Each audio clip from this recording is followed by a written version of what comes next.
จากทุน 1,000 เหรียญไปสู่ 627,400 เหรียญกำไรเฉลี่ยตกเดือนละ 860% เลยครับ ออกออเดอร์บ่อยนะครับกว่า 4,000 กว่าออเดอร์เลย เทสผ่าน 6 ปีไม่เคยล้างพอร์ตด้วยครับ หรือว่าจะเทสมากกว่า 6 ปีก็ไม่ล้างเหมือนกันครับ ผลลัพธ์ที่คุณภาพกราฟ 99.99% อีกทั้ง Maximum และ Relative Drawdown ยังตรงกันเป๊ะไม่มีเจ้าไหนในไทยทำแบบนี้ได้แล้วครับเรื่อง Performance นี่โหดกว่าเจ้าอื่นแบบเทียบไม่ติดเลยครับ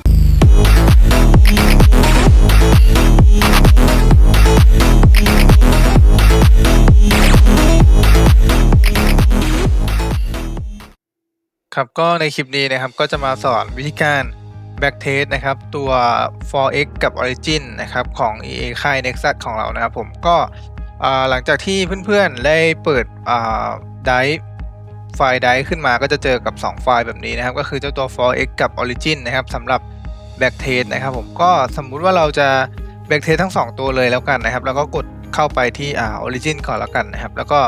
จะเห็นได้ว่ามันมีไฟล์ Nexus origin _bt นะครับสำหรับ backtest เท่านั้นเนาะ .ex5 นะครับก็ถ้าเราทำการกดดาวน์โหลดไว้ไปเลยนะครับกดดาวน์โหลดเสร็จแล้วก็กลับมาที่หน้านี้นะครับแล้วก็มาโหลดของตัว forex นะครับในกรณีที่เราจะเทสทั้ง2ตัวนะครับก็กดดาวน์โหลดไปทั้ง2ตัวเลยนะครับสำหรับไฟล์ backtest นะครับพอหลังจากที่เราดาวน์โหลดมาแล้วนะครับเราก็จะได้เป็นไฟล์แบบนี้ขึ้นมานะครับก็คือตัวforex backtest กับ origin backtest นะครับเป็นตัวไฟล์สำหรับ backtest เท่านั้นนะครับไม่สามารถเอาไปรันเดโมหรือรันจริงทำกำไรได้นะครับไว้สำหรับให้ไปทดลอง backtest กันเท่านั้นนะครับผมก็วิธีการ backtest นะครับให้เราเปิดempty file ขึ้นมานะครับแล้วก็มาที่ FAM ตรงนี้นะครับแล้วก็เปิดข้อมูลโฟลเดอร์ตรงนี้นะครับผมหลังจากนั้นนะครับให้เราเข้ามาที่ MQL file นะครับแล้วก็มาในส่วนของ expert นะครับให้เราทำการลากตัวไฟล์ที่เราดาวน์โหลดมานะครับตัวไฟล์ backtest 2 ตัวที่เราดาวน์โหลดมานะครับใส่เข้ามาในโฟลเดอร์ expert นะครับผมก็คือคุมดำเลยก็ได้นะครับแล้วลากเข้ามาวางหรือว่า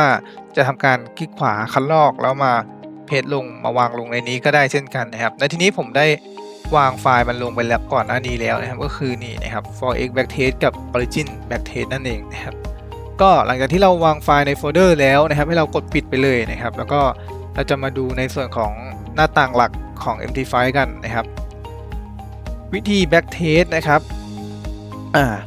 ก่อนแรกเนี่ยมันก็จะไม่มีอะไรเลยนะครับให้เรามาที่ navigator ด้านซ้ายมือตรงนี้นะครับถ้าเราไม่มีหน้าต่างตรงนี้นะครับให้เรามาที่มุมมองแล้วกดที่ navigator นะครับหน้าต่างก็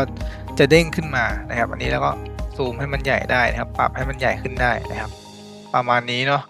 หลังจากนั้นนะครับให้เรามาหาตรงคำว่า expert advisor นะครับคลิกขวาที่โฟลเดอร์ใดก็ได้แล้วกด refresh นะครับ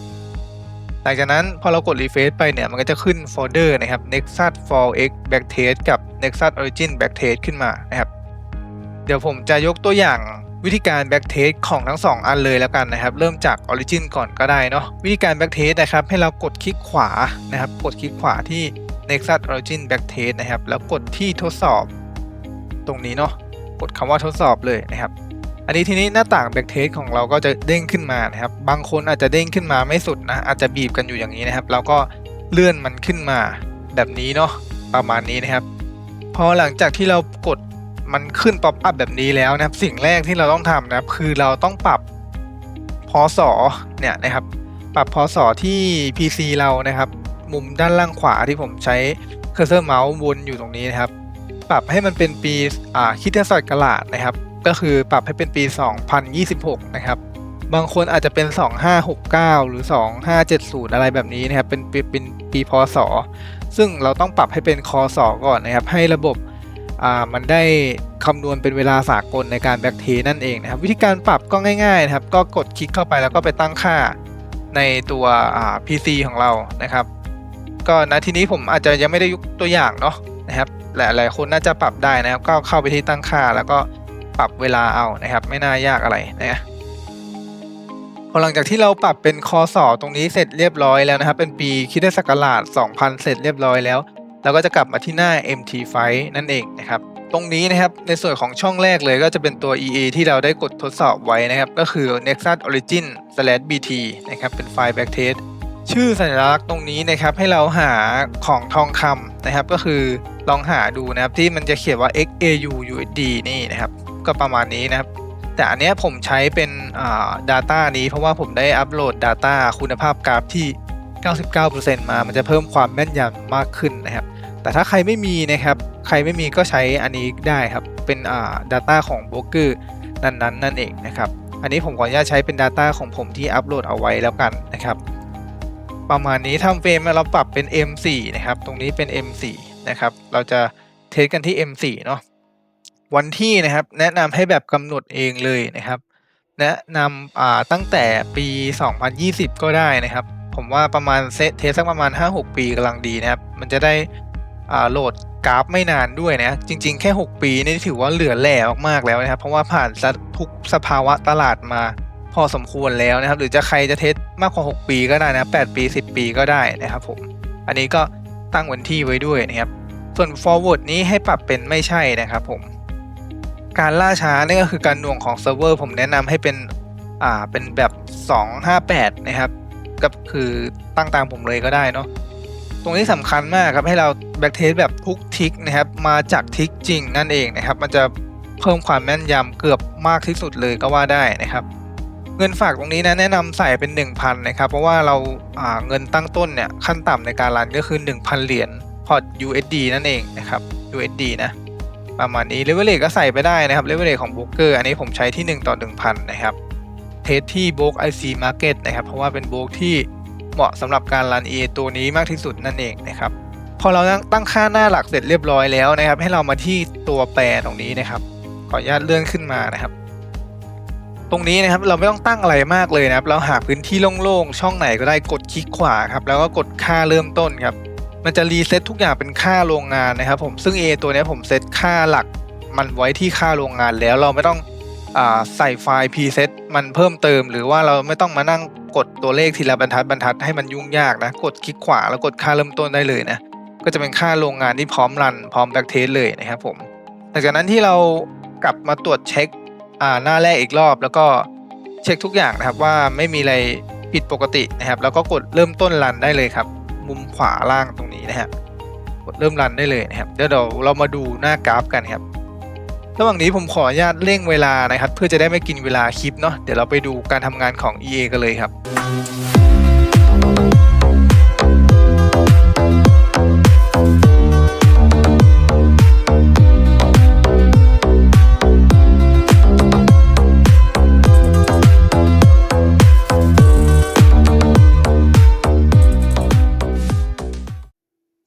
ครับผมก็จบกันไปที่เรียบร้อยนะครับของกราฟ Nexus Origin นะครับจะเห็นได้ว่ากราฟเนี่ยโตแบบสวยงามมากเลยนะครับแล้วก็เจอหลุมบ่อดาวๆที่ค่อนข้างต่ำเลยทีเดียวนะครับผมกราฟแบบนี้นะครับเป็นกราฟแนวดอกทบต้นนะครับ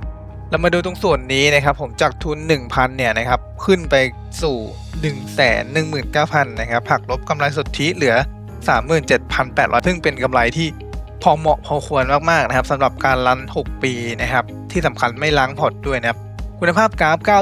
99% นะครับผมแล้วก็maximum ดาวอยู่ที่ 31% เองนะครับต่ำมากๆนะครับมาดู relative ดาวนะครับ 42.49% ก็ยังต่ำมากๆเช่นเดียวกันนะครับสำหรับ Nexus Origin นะครับไม่ถึง 50% เลยด้วยซ้ำนะครับเมื่อเทียบกับอัตรากำไรที่ได้มาถือว่าคุ้มมากๆนะครับสำหรับการรันเพียงแค่6ปีและไม่ล้างพอร์ตนั่นเองนะครับให้เพื่อนๆสังเกตที่หน้ากราฟตรงนี้นะครับหลักการทำงานของ Nexus Origin เขาเนี่ยก็จะเป็นการออกออเดอร์ทีละไม้นั่นเองนะครับแบบ Martingale นะครับแต่ว่าไม่ได้ Martingale แบบขนาดนั้นเนาะเป็น Martingale แบบมีลิมิตแล้วก็มีตัว Optimize Multiply Martingale ที่ค่อนข้างสมบูรณ์และสมดุลมากๆนะครับจะเห็นได้ว่าจังหวะที่ Martingale ก็ขึ้นกลับไปแล้วก็เป็นจังหวะที่ต่ำมากๆนะครับไม่ลึกเลยนะครับ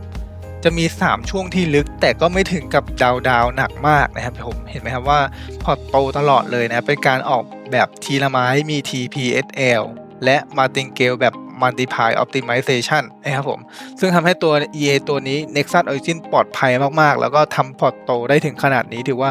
เป็น EA ที่ดี1ตัวเลยนะครับผมต่อมานะครับมาดูที่ตัว Nexus 4X นะครับผมวิธีการ backtest Nexus 4X เนี่ยนะครับก็จะทำเหมือนกับ Nexus Origin เลยนะครับก็คือเรามาที่ไฟล์เขานะครับ /bt เนาะแล้วก็กดคลิกขวากดทดสอบเหมือนกันนะครับผมพอกดเข้าไปแล้วนะครับช่องข้างบนเนี่ยนะครับเราก็จะเปลี่ยนเป็น Nexus 4x แล้วนะครับหรือเพื่อนๆจะมาปรับจากช่องนี้เลยก็ได้นะก็จะเห็นชื่อ EA อยู่นะครับ Nexus 4x underscore bt นะครับ backtest นอกนั้นเหมือนกับ Nexus Origin เลยนะครับไม่ว่าจะเป็นทำเฟรมนะครับวันที่ backtest ก็ backtest ตรงกันได้เลยนะครับ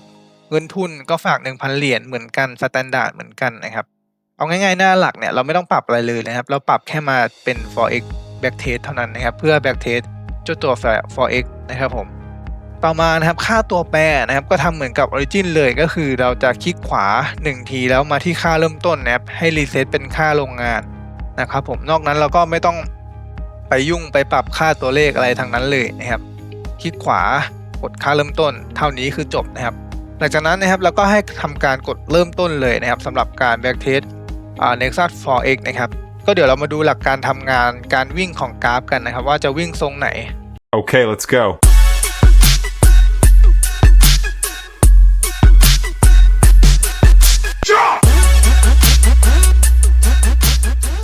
ครับก็จบกันไปแล้วนะครับสำหรับกราฟหน้าเทส 4x นะครับ Origin 4x ตัวซิ่งของเรานะครับก่อนหน้านี้เป็น Nexus Origin ตัวธรรมดานะครับตัวเซฟอันนี้เป็น Nexus 4x ตัวซิ่งนั่นเองนะครับผม2ตัวนี้แตกต่างกันตรงเซฟกับซิ่งนะครับอันนี้เป็นกราฟของ 4x นะครับก็จะเห็นว่ากราฟขึ้นมาแบบโหดจัดๆเลยนะครับแล้วเมื่อปี2ปีที่ท้องขึ้นที่ผ่านมานะครับกราฟก็โหดเอาเรื่องนะครับถือว่าดีดตัวขึ้นไปแบบไม่เกรงใจดาวๆแล้วก็ไม่เกรงใจแบบกำไรเปอร์เซ็นต์กำไรเลยนะครับอันนี้ให้เรามาสังเกตตรงที่ทดสอบนะครับผมทดสอบย้อนหลังนะครับก็จะเป็นหน้าตา performance นะครับคุณภาพกราฟยังเท่าเดิมนะครับ 99% นะครับเทสที่ทุน 1,000 เหรียญนะครับวิ่งไปกว่า 870,000 เหรียญนะครับหักลบขาดทุนเหลือ 590,000 นะครับถือว่าเป็นเปอร์เซ็นต์กำไรที่โคตรเยอะนะครับผมให้มาดูตรงนี้ต่อนะครับ maximum ดาวนะครับกับ relative ดาวจะเห็นว่าเป็น 81.82 เท่ากันทั้งคู่นะครับซึ่งตัวนี้ดาวแม็กกับ relative เท่ากันหมายความว่าเขารวบปิดในจังหวะที่กราฟมันติดลบพอดีนั่นหมายความว่าเป็น EA ที่ค่อนข้างเสถียรมากๆนะครับไม่ปิดมั่วนะครับผมนี่ดูจากกราฟนะครับก็น่าจะเป็นดาวประมาณตรงนี้นั่นเองนะครับผมเมื่อปีที่แล้วนั่นเองนะครับถึงแม้ว่าจะเป็นตัวซิ่งนะครับแต่เทสผ่าน6ปีถือว่าไม่ธรรมดาเลยนะครับถือว่าผ่านมาทุกสภาพตลาดจริงๆนะครับไม่มีที่ไหนแล้วนะครับสำหรับตัวซิ่งและผ่าน6ปีนะครับเจ้าอื่นๆจะเทสปี2ปีผ่านนะครับแต่ของเรา6ปีผ่านนะครับผมเอาชัวร์เลยนะครับในส่วนของจำนวนการซื้อขายนะครับผมกว่า 2,300 ออเดอร์นะครับการซื้อขายทั้งหมด 4,600 ถือว่าเป็นตัวที่ออกไม้บ่อยมากๆพอสมควรเลยนะครับเรียกได้ว่าเปิดรันอาทิตย์หนึ่งยังไงต้องมีไม้ออกน้อยๆอย่างน้อย10กว่าไม้นั่นเองนะครับผมเป็นตัวที่เปิดรันยังไงก็เห็นออเดอร์ทุกวันนะครับไม่เหงาแน่นอนนะสำหรับตัว 4x แล้วก็เป็นตัวที่ค่อนข้างซิ่งมากๆนะครับแต่ว่าซิ่งอยู่บนความพอดีนะครับไม่ล้างพอร์ต6ปีนี่ถือว่าสุดยอดมากแล้วนะครับอีกอย่างโตแบบดอกทบต้นด้วยนะครับออกหลอดอัตโนมัติอีกนะครับผมประมาณนี้เนาะสำหรับ 4x นะครับตัวนี้ค่อนข้างทรงพลังนะครับผมแล้วดุเดือดมากๆนะครับก็แล้วแต่สไตล์คนชอบนะครับระหว่าง Origin กับ 4x นะครับหรือว่าถ้าซื้อ2ตัวเลยเนี่ยครับก็ได้รับโปรส่วนลดไปอีกนั่นเองนะครับผมไว้ตัดสินใจหรือว่ากระจายพอร์ตการลงทุนก็ได้นะครับก็สำหรับวิดีโอนี้นะครับวิธีการสอน backtest ก็จบลงเพียงเท่านี้แล้วกันนะครับยังไงใครได้รับไฟล์ก็ลองไป backtest กันดูนะครับหรือใครมีปัญหาข้อสงสัยตรงไหนก็สามารถถามผ่านทางแชทได้ตลอดเวลาครับผมสวัสดีครับ